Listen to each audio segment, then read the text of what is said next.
ಅಪ್ಪ, 2 ಅಕ್ಷರಗಳ ಈ ಪದ ಸ್ವಲ್ಪ ಭಾರ, ಮಕ್ಕಳಿಗೆ ಮುಜುಗರ ಉಂಟು ಮಾಡೋ, ಆದರೆ ಒಂದರ್ಥದಲ್ಲಿ ಅಮ್ಮ ಮಕ್ಕಳನ್ನು ಭದ್ರವಾಗಿ ಕಾಯುವ ಕೋಟೆ ಅಂತಲೇ ಅರ್ಥ.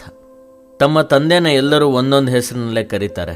ಕೆಲವರು ಸಹಜವಾಗಿ ಅಪ್ಪ ಅಂತಲೂ, ಕೆಲವರು ಪಪ್ಪ, ಡ್ಯಾಡಿ, ಅಣ್ಣ, ಹೀಗೆ ಹಲವಾರು ರೀತಿಲಿ. ಅಪ್ಪ ಅನ್ನೋ ಸಂಬಂಧ ಇದೆಯಲ್ಲ, ಬಹುಶಃ ಯಾರೂ ಅದಕ್ಕೆ ಹೆಚ್ಚು ಪ್ರಾಶಸ್ತ್ಯವೇ ಕೊಟ್ಟಿಲ್ಲ ಅನ್ಸತ್ತೆ. ಅಮ್ಮನ ಜೊತೆಗಿನ ಅಟ್ಯಾಚ್ಮೆಂಟ್, ಸೆಂಟಿಮೆಂಟ್ಗಳು ಅಪ್ಪನ ಜೊತೆ ಕಡಿಮೆನೆ. ಅದಕ್ಕೆ ಕಾರಣಗಳು ಬೇರೆ ಬೇರೆ ಇರ್ಬೋದು.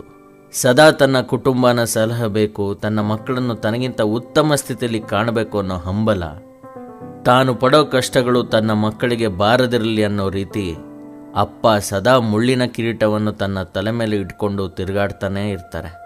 ಕೆಲವು ಸಾರಿ ಸೆಲ್ಫಿಶ್ ಅನ್ನೋ ಹಣೆಪಟ್ಟಿ ಕಟ್ಟಿ ಅಪ್ಪನಿಂದ ಸ್ವಲ್ಪ ಡಿಸ್ಟೆನ್ಸ್ ಮೇಂಟೈನ್ ಮಾಡಿಕೊಂಡೇ ಬಾಲ್ಯದಿಂದಲೂ ಬರ್ತೀವಿ. ನಮಗೆ ಅಮ್ಮ ಅಂದರೆ ನಮ್ಮ ಫ್ರೆಂಡ್, ನಮ್ಮ ವೆಲ್ ವಿಷರ್ ಮತ್ತು ಎಲ್ಲ. ಆದರೆ ಅಪ್ಪನ ಮಾತ್ರ ನಾವು ಅರ್ಥ ಮಾಡ್ಕೊಳ್ಳೋದೇ ಇಲ್ಲ. ನಾವು ಅಪ್ಪನ ಬಗ್ಗೆ ಯೋಚನೆ ಕೂಡ ಮಾಡೋದು ಕಡಿಮೆನೇ. ಆದರೆ ನಮಗೇನು ಬೇಕೋ ಅದನ್ನು ಪಡೆದುಕೊಳ್ಳೋಕ್ಕೆ ನಮಗೆ ಅಪ್ಪನೇ ಬೇಕು. ಅದು ಅಮ್ಮನ ಮಾಧ್ಯಮದ ಮುಖಾಂತರ. ನಾವು ನಮ್ಮ ಡಿಮ್ಯಾಂಡನ್ನು ನೇರವಾಗಿ ಅಪ್ಪನ ಮುಂದೆ ಇಡಲ್ಲ ನೋಡಿ. ನಾವೆಷ್ಟು ದಿಮಾಕ್ನವರು. ಕೊಡಿಸೋ ಅಪ್ಪನಿಗೆ ಇಲ್ಲದೆ ಇರೋ ದಿಮಾಕು, ಅಹಂಕಾರ, ಜಂಬ ಅಗತ್ಯಕ್ಕಿಂತ ಜಾಸ್ತಿ ನಮ್ಗಳಿಗಿರುತ್ತೆ. ಆದರೆ ಅಪ್ಪ ಪಾಪದ ಪ್ರಾಣಿ. ತನ್ನ ವರಮಾನ, ತನ್ನ ಖರ್ಚು ಇತ್ಯಾದಿಗಳಿಂದ ಕಂಗೆಟ್ಟಿದ್ರು ತನ್ನ ಮಕ್ಕಳು ಕೇಳಿದ್ದು, ಕೇಳದೆ ಇರೋದನ್ನು ಸಾಲ ಮಾಡಿದ್ರೂ ಸರಿನೇ ಕೊಡಿಸೋಕೆ ಅಂತ ರೆಡಿಯಾಗಿ ನಿಂತಿರ್ತಾರೆ.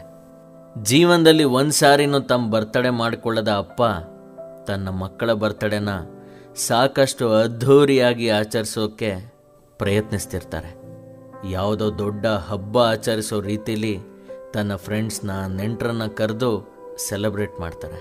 ಆದರೆ ನಾವು ಅವ್ರು ಹಾಕೊಳ್ಳೋ ಬಟ್ಟೆ, ಚಪ್ಪಲಿ ಕಡೆ ಗಮನನೇ ಹರಿಸಲ್ಲ. ಅಪ್ಪನ ಬನಿಯನ್ನಲ್ಲಿ ಜೇನುಗೂಡಿನಂಥ ತೂತುಗಳು ವಾರಕ್ಕೂ ಹೆಚ್ಚಾಗ್ತಾ ಹೋದರೂ ನಾವು ಗಮನಿಸೋದೇ ಇಲ್ಲ. ನಿಜಕ್ಕೂ ನಾವು ಎಷ್ಟು ಕ್ರೂರಿಗಳಲ್ವಾ. ನಮಗಾಗಿ ತನ್ನ ಹೃದಯದಲ್ಲಿ ಅಪಾರ ಆಸೆ, ಆಕಾಂಕ್ಷೆಗಳ ಬೆಟ್ಟವನ್ನು ಇಟ್ಟುಕೊಂಡು ತನ್ನ ನೋವು, ಸಂಕಷ್ಟಗಳನ್ನು ತನ್ನ ಮಕ್ಕಳ ಮುಂದೆ ಹೇಳ್ಕೊಂಡ್ರೆ ಎಲ್ಲಿ ತನ್ನ ಮಕ್ಕಳು ಗಾಬರಿ ಆಗ್ಬಿಡ್ತಾರೋ ಅನ್ನೋ ದುಗುಡದಿಂದಲೇ ಎಲ್ಲ ನೋವುಗಳನ್ನು ತನ್ನ ಎದೆಲಿ ಬಚ್ಚಿಟ್ಕೊಂಡು ಮೇಲೆ ದೊಡ್ಡ ದನಿಲಿ ಮಾತಾಡ್ತಾರೆ, ನಗ್ತಾರೆ. ಆದರೆ ಅವರ ನೋವಿನ ಆಳ ತಿಳಿಯೋದೇ ಇಲ್ಲ. ನಮಗೆ ಅಮ್ಮ ಬಂದು ತುತ್ತಿನ್ನಿಸ್ತಾಳೆ ನಿಜ. ಆದರೆ ಆ ಅನ್ನದ ತುತ್ತು ಬರೋದು ಅಪ್ಪನ ದುಡಿಮೆಯಿಂದಲೇ ಅಲ್ವಾ. ಅದನ್ನು ನಾವು ಅರ್ಥ ಮಾಡ್ಕೊಳ್ಳೋಕ್ಕೆ ಹೋಗೋದೇ ಇಲ್ಲ. No problem. ನೆನ್ನೆಯ ತಪ್ಪನ್ನು ಇವತ್ತು ನಾಳೆನೂ ಮುಂದುವರ್ಸೋದು ಬೇಡ.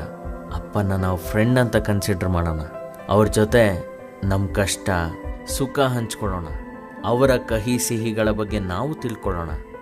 ಅಟ್ಲೀಸ್ಟ್ ಕುಟುಂಬದಲ್ಲಿ ಇರೋ ಅಮ್ಮ ಮಕ್ಕಳಿಗೆ ಪರಸ್ಪರ ಪರಿಚಯ ಆಗಲಿ. ಪಿತೃದೇವೋಭವ ಅಂತ ಹಿರಿಯರು ಹೇಳಿದ್ದಾರೆ. ತಂದೆನ ನಾವು ದೇವರಾಗಿ ಮಾಡದೆ ಹೋದರೂ ಒಬ್ಬ ಫ್ರೆಂಡ್ ರೀತಿಲಿ ಟ್ರೀಟ್ ಮಾಡೋಣ ಅಲ್ವಾ. ಬನ್ನಿ ಸ್ನೇಹಿತರೆ, ನನ್ನ ಕತೆನೂ ನಿಮ್ಮ ಕತೆ ಆಗಿದ್ರೆ ನನ್ನ ಜೊತೆ ಶೇರ್ ಮಾಡಿ. Thanks for listening. Love my dad.